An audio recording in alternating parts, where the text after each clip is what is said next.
What's going on, everybody? Welcome back to the channel. Part 4, the final preview for this year's NHL season, the Pacific Division. I said in the Central Division episode that the Western Conference was definitely the spicier of the two conferences, and that theme remains true with the Pacific. We're not going to go too far off the rails with our first ranking. I do have San Jose at number 8, though I do think this team's going to be improved. Looking at their forward group in particular, they did make some good additions. Jeff Skinner, Adam Gaudette, Phil Kurashev are all valuable NHL pieces. We'll see how much time Michael Misa gets, if any, on this team. I do think he'll probably at least get a couple games at the beginning of the year. Whether or not that sticks, to be determined. All in all, I mean, the core of this team kind of is what it is at this point. Eklund, Celebrini, Smith. On defense, it's an improved group. It's not a dramatically improved group. This is still not a team that has a real standout number one defenseman. Mario Ferraro probably fills that role right now. I don't think, obviously, that's the long-term plan for this team. However, that is where things currently stand in San Jose. It's not actually as bad as I think a lot of people probably assume it to be, considering how bad San Jose is expected to be this season. But obviously, having a guy like John Klingberg on your second pair is probably not what you want to have if you're looking for a, successful, playoff bound season. But given the spot the Sharks are in, I don't think it's the worst spot for them. And then in net, it's going to be interesting. They have Askarov listed as the starter this year. I do expect him to go into the season as the starter. Nedeljkovic historically has some stretches where he's pretty solid and some stretches, like some other guys, where he's not very good. I do anticipate them trying to split these guys pretty evenly. I don't think they want to wear Askarov out in his first full NHL season, though he's shown in smaller stints over the past year that he's capable at the NHL level. So excited to watch this team in general. They're a young, fun, exciting team. I don't expect that to change at all. I think, if anything, it gets more so this season. But all that being said, I do have San Jose at number 8. At number 7, and this is immediately where we jump right into things being a little bit wacky, I actually have Vancouver at number 7. Again, I kind of expect to have to eat this one, if I'm being completely honest, but I just don't love what Vancouver did, or the lack thereof of what they did this offseason. Obviously, their center depth now without JT Miller is much, much less impressive. Elias Pettersson, Filip Chytil, Ati Radi, and Teddy Bluger. They're going to feel the absence of Pius Suter as well. They basically go from starting last season Pettersson, Miller, Suter, and then Chytil / Bluger, or no, excuse me, just Bluger. And then now they go Pettersson, Chytil, Roddy, and Bluger. It's really not a good group of centers, and you're also banking really heavily on Phil Chytil staying healthy. At wing, it's actually a decent set of wingers for their top 6. I do think it starts to fall off a good bit in the back end. Hoglander has potential to be pretty solid. Kiefer Sherwood, you kind of know what you're getting with him at this point. So we'll see what happens there. Hopefully Chytil stays healthy, and I can pretty easily get proven wrong here. I just think if Pettersson continues to struggle next season and Chytil struggles to stay healthy, they're one injury away from being in deep, deep trouble down the middle, which is one of the most important positions in hockey. So we'll see what happens with Vancouver. I'm not overly optimistic, but again, I kind of expect to eat this one depending on how health turns out for them. On defense, they're in okay shape. Obviously, Quinn Hughes, Philip Hronek, one of the better pairs in the entire league. Pettersson, Myers, Forbort, and other Elias Pettersson round out the bottom 4 for the Canucks. It's a fine group. They obviously rely very heavily on that top pair to do work for them. The back 4 are kind of good enough, but things ultimately are all going to come down to one guy for this team, and that is Thatcher Demko. If Thatcher Demko can stay healthy and be on the game that he was 2 years ago heading into the playoffs, this team should be okay, and I fully expect this prediction to be wrong if that's the case. But Thatcher Demko has not had a full healthy season in 3-4 years at this point, and I think he's only really had one full healthy season, so not a ton of optimism there. While I love watching Thatcher Demko play, I hope he's healthy. I just don't necessarily expect that to be the case. Kevin Lankinen, a more than capable backup. He had some very good stretches this past season, but I just don't know that he's going to be enough to keep Vancouver in the race. And frankly, I just don't love this team's ability to generate offense, especially if, Kane, Chytil, Besser, Pettersson are either struggling or unhealthy. And then, of course, as soon as Quinn Hughes goes down or Thatcher Demko goes down, this is a very different looking team. So if everything goes as is planned and is hoped, and this team remains healthy, and they're performing up to their capabilities, they could be pretty solid. For me, that's a lot of ifs, and I think it's more likely that we see one or two key injuries, and we see guys like Kane and Besser or DeBrusque or Pedersen underperforming. And if that's the case, I just don't think this team's going to make it that far. So probably a bit of a hot take there, but I have Vancouver at number 7. At number 6, I had the Seattle Kraken. I kind of bounced back and forth between Vancouver and Seattle for the 6th spot. Um, I don't know, something about this Seattle team seems promising to me. I think they made some decent additions in the offseason with Marchment, Gaudreau, and Lindgren. Not that any of those are huge needle movers, but only losing Andre Burakovsky, Mikey Eyssimont. Obviously, Burakovsky, when he's on his game, can be pretty good. But this is not the worst forward group. Obviously, their struggle this season still going to be putting the puck in the back of the net if guys like Schwartz, McCann, Stevenson, you can throw Marchment in there if you want. If they struggle to score, this team's going to struggle to score. You need a little bit of a bounce back from Matty Beniers, who's been a little bit less promising since his rookie season. Cabo Caco had an interesting start to his tenure in Seattle, but kind of fell off toward the end. And we'll see if guys like Shane Wright, Eli Tolvanen, and Yanni Nyman can continue to provide value in roles that are probably about appropriate for each of them. Tolvanen and Wright specifically have moments where they look quite good. Tolvanen has a fantastic shot when he wants to use it. Shane Wright, a pretty strong physical force when he wants to be that way. But both of those guys seem to have it on some nights and off the other. And in the NHL, that just doesn't always fly, especially when you're a team that's already struggling to put the puck in the back of the net. On defense, I actually like this group a decent bit. Again, this top pair is really, really good, especially when Vince Dunn is on his game. He's a guy that's proven that when healthy, he can be a top 20 NHL defenseman. He doesn't always have that in him. He has had injury issues. He has had performance issues, but when he is at the top of his game, he is very, very good. And the rest of this group as a whole, I think, is pretty solid in the fact that they're all playing appropriate roles. Ryan Lindgren, part of the problem with him was that he was stuck on this second pair in New York back when he was there, and he kind of got shot out of that city.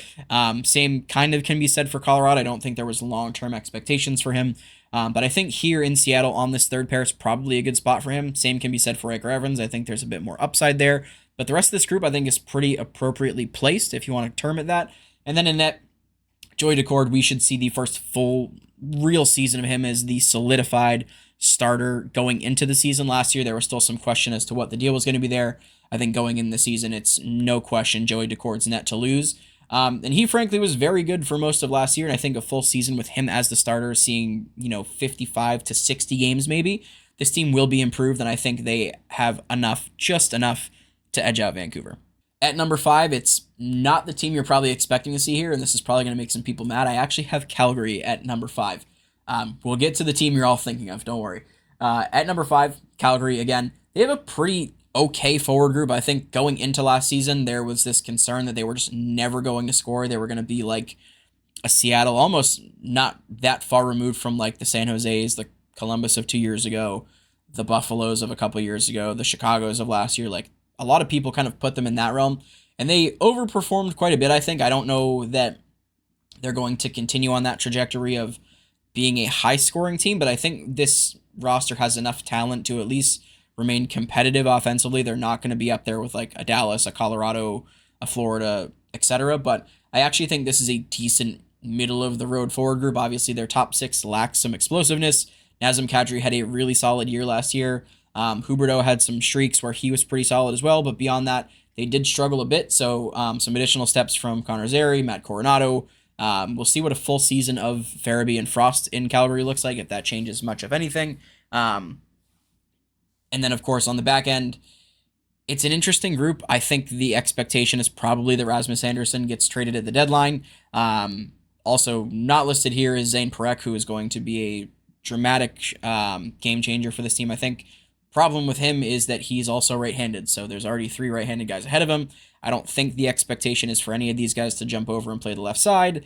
So that being said, something's got to give. I think the expectation should probably be that he's going to split time here on the third pair, and then if we get to a point where the performance is outweighing any of these guys on the left enough, that maybe we switch over and one of Anderson or Weegar plays the left side. But for now, they are in a little bit of a tricky situation that they have 4 NHL caliber guys on the right side, and someone's got to move. So we'll see what happens there. I do expect Zane Prek to be a pretty talented player. I actually wouldn't be surprised to see him get power play 1 minutes in Calgary, but for now, we'll see what happens. Obviously, Daily Faceoff does not have him listed. I think that's probably going to change pretty early on in the season. And then, of course, in net, the most stable part of this team is Dustin Wolf.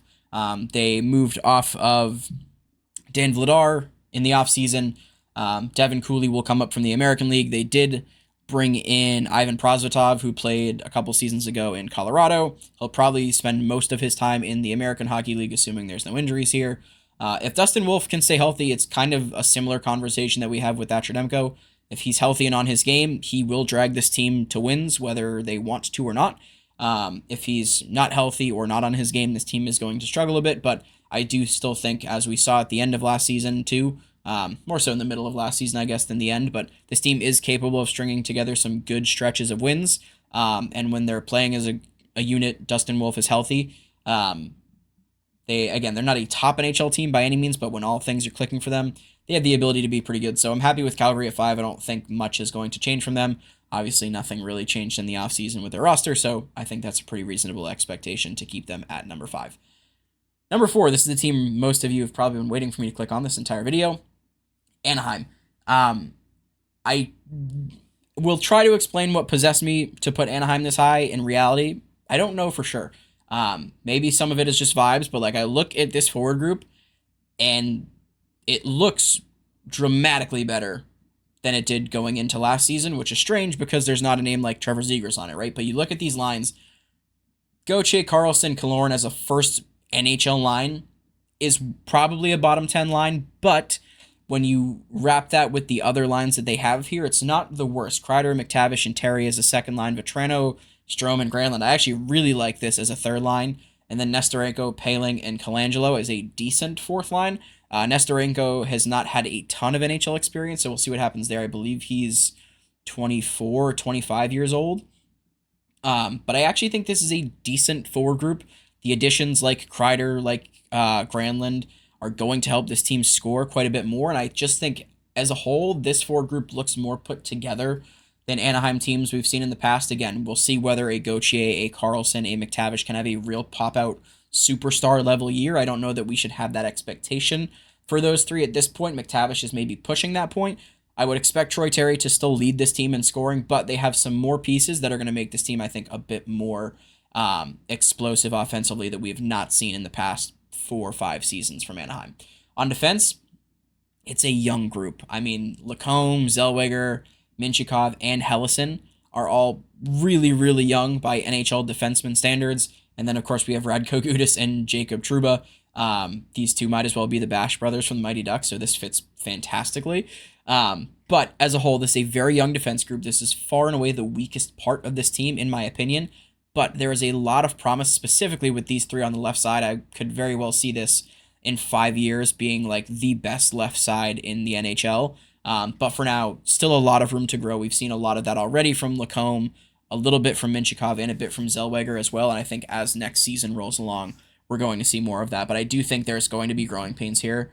And I'll talk about whether or not I think this team's going to make the playoffs, but this is going to have a big role in that decision for sure, because I think this group is going to be okay. This group's going to have its struggles. In their goaltending room, I think is going to be pretty solid. We've seen for a couple seasons now, Lucas Dostal has probably been ready to be the full-time starter of this Ducks team, and he's finally going to get that opportunity. With John Gibson moving on to the Detroit Red Wings, they bring in Peter Mrazek to be his backup. Mrazek at this point in his career is probably most suited to be a backup. He's had on and off moments in Chicago over the past couple seasons on a team that was also not very good. So he'll probably actually get a bit of a break as far as shot volume is concerned on this Ducks team, and also be seeing, the weaker, quote unquote, of the matchups compared to what Dostal's going to be seeing. So these guys are still going to be busy. Don't get me wrong. I do think this forward group is a bit more defense focused than previous Ducks iterations, but they're still going to be very busy. I don't want to mince thoughts there at all. They're going to be probably a bottom 8 shots against team in the league. So Lucas Dostal is still going to be very busy. If you are looking at fantasy goalies, he's probably a pretty underrated bet there. But I actually really do like this Ducks team. I think there's a lot of upside for them, and I'm very, very excited to see what this season holds for them. At number three, their interstate rivals, the Los Angeles Kings. Um, this team, I could go on an entire like hour long rant of what this team did in the offseason. They basically made a bunch of moves that accomplished nothing and made their team worse. I'll read it out here. They give up Janot, Gavrikov, Jordan Spence, Dave Riddick, if you want to throw him in there, and then they bring in Corey Perry, Yoel Armia, Cody Ceci, Brian Dumoulin, and no, Anton Forsberg. Wow. So all in all, like this team's still going to be a playoff team, barring some crazy fall off. Like this forward group's still pretty solid. Um, they're going to continue to see improvement, probably from guys like Byfield, from Laferriere. This Kopitar, Kuzmenko, Kempe line was really good at the end of last season. And this third line, Fogle, Dano, and Moore is one of the better third lines, maybe one of the best third lines in the league. And then this fourth line, even, I mean, Perry, Turcotte, and Armia. Turcotte's still kind of trying to find his way in the NHL. Armia and Perry have been around the block quite a bit, especially Corey Perry. They know the role they're going to be playing here. I don't think there's going to be any issues with this line, and I think insulating Turcotte with these two guys is probably not the worst thing. Their defense is going to be different. They go from a really, really solid group that was kind of the strength of their team while also having a pretty solid forward group to this. Now, I don't think it's awful. I just really don't love not finding a way to make Gavrikov work, and now your bottom pair is Brian Dumoulin and Cody Ceci, which just does not inspire a lot of confidence. And Brent Clark is still at a point in his career where he's trying to learn specifically the defensive half of the game. He's pretty much there offensively. He'll probably be the power play one quarterback for the majority of this season, barring any injuries. Pairing him with Joel Edmondson, I don't really love. I know Edmondson is at a point in his career where he's going to be a little bit more laid back, kind of let Clark do his thing, and hopefully he will stay back and play defense. But the fact that these two guys are the back end behind that just really doesn't inspire a lot of confidence in me. And then, of course, you have a goalie who historically has done well on teams where the defense is very good. You look at the Colorado Avalanche, where he won a Stanley Cup behind Makar, Taves, Manson, Girard, Eric Johnson, etc. Like, that's a phenomenal defense group. He goes to Washington on a Washington team that did not have that at the time, struggles quite a bit. He comes back to LA on a team that has a very good defensive unit, has almost Vezina level numbers for the majority of the season, and now you kind of deplete the defense group in front of him. I don't like what LA did. Do I still think they're a playoff team? Yes. Do I still think they're going to be a pretty solid offensive team? Yes. Do I think they're going to be worse defensively and probably just all around as a team? I think probably. Assuming there's not a really, really big jump from the likes of Byfield, Laferriere, and Turcotte, there's not a ton of room for improvement from this team, assuming guys just don't have career years. Because aside from, those handful of guys, most of this team's pretty up there in age, right? Kuzmenko is pushing 30. Fiala, Kempe, I think, is actually in his, mid-late 20s, but Kopitar, Dano, like all these guys are not getting any younger. So unless we see some dramatic changes in performance, I just don't see any reason to expect this team to have dramatically improved enough to put them above the teams at number 2 or number 1 in the division. So that's my abbreviated rant on the LA Kings. Maybe I'll do another video on these guys if they start the season like shit, but until then, we'll see. At number 2, I do have the Edmonton Oilers. I know they were just in the Cup final. I should probably have them at 1, blah, blah, blah. We'll talk about Vegas when we get there. They're obviously my number 1 in this division. For Edmonton, they're going to rely a lot on 2 names. It is Howard and it is Savoie. These 2 kids, that's what they are at this point as kids, are going to have to provide a really good amount of production to maintain the expectation that Edmonton has going into the season. I think even if they underperform, this team should still be fine. This third line is actually pretty solid. Trent Frederick was obviously horrendous at the end of last season.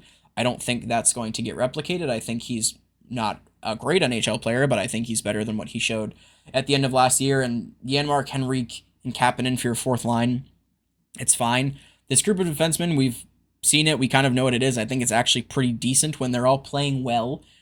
A couple of these guys have the ability to just turn their brain off and start drooling from the mouth.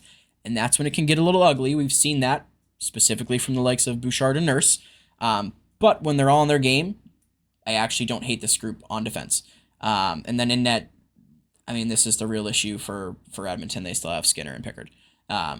Skinner has had moments where he's been good. He's had a lot of moments where he's been not good.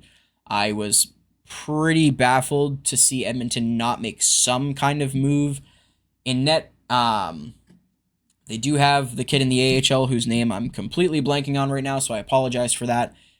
Maybe he gets some more games. Maybe he performs well, takes Pickard's role, begins to push Skinner. I don't know.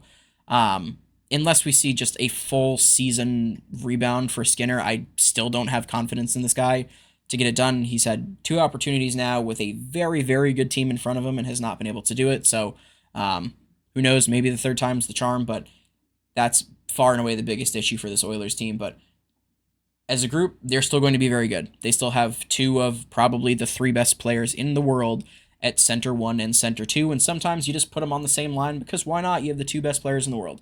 So I think putting the 2 of them out there with Hyman or the 2 of them out there with Howard has a lot of upside.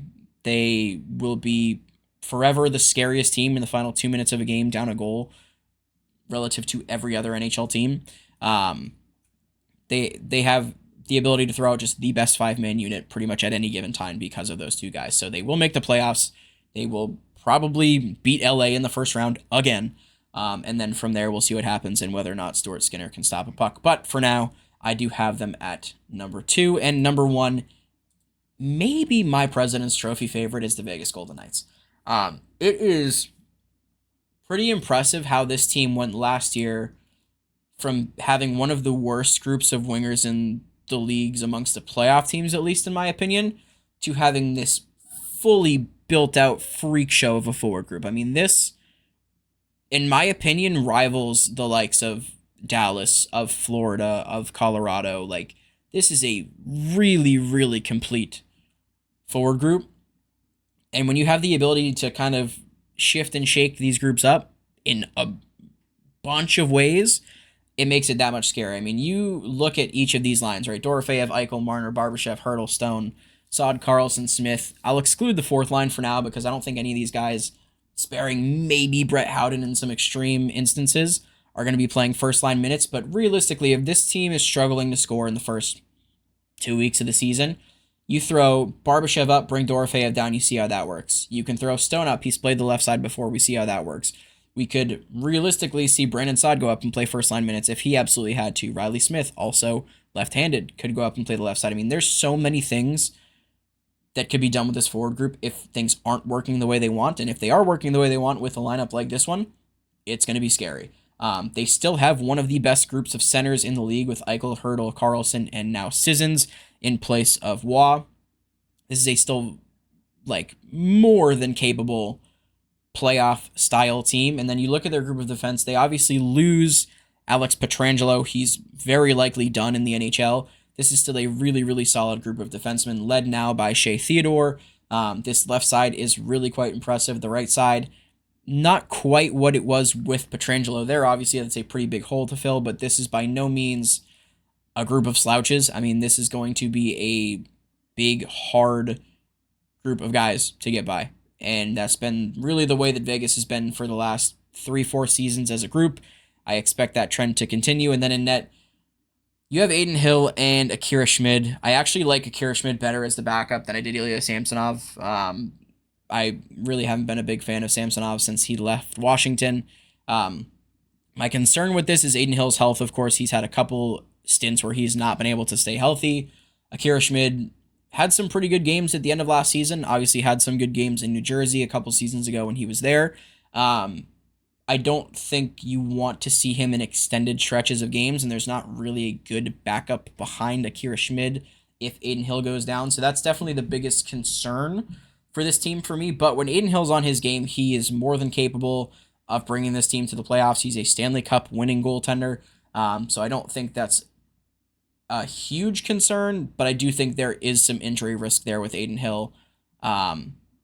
kind of on a tier below like Thatcher Demko from a frequency perspective. Obviously, when both healthy, Demko is the better goalie, but I think as far as how often these guys get hurt, Hill's kind of right up there with him. And I think for this team, that's a pretty big risk that they may need to adjust if Akira Schmid gets into extended stretches of games and starts struggling. So we'll see what happens there. But all in all, I think this Vegas team is phenomenal. And again, they might be my favorite to win the President's Trophy, but we'll see what happens there. So let me know what you guys think about this stupid prediction in the comments below. Again, this is probably my most volatile of the four, but I just am not overly comfortable with a lot of these specific teams. So let me know who I have too high and too low. Leave a like if you enjoyed the video. Subscribe as well. It is free, and the next video I put out here should be the way too early playoff preview that you can roast me for even more. So looking forward to that one. We'll talk to you guys soon.